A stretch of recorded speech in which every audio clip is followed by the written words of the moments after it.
So so let's move this into another realm. So you have heard of like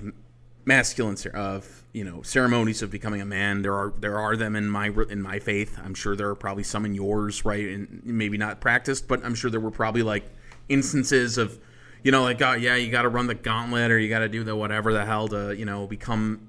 I mean, there isn't a Christian one that's prescribed, but obviously the Jews have the bar mitzvah, which I'm pretty sure Jesus was bar mitzvah. Is there a demanning ceremony?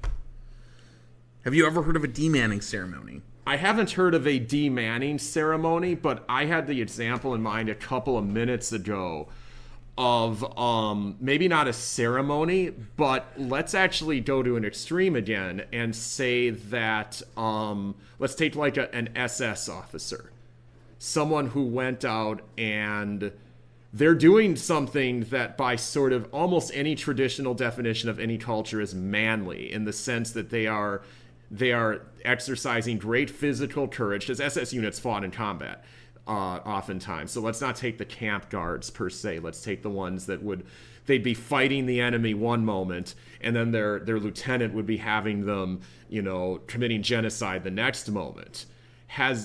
They're doing what is traditionally considered to be masculine, but are they really men anymore? Because they're now becoming victimizers. I think the problem here is that that's a great point. But I think the problem is that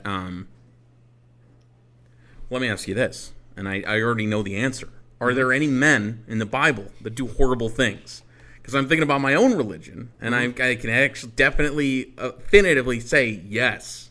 Oh yes, there are terrible men, like like grown, developed, thinking men who do terrible things in my faith.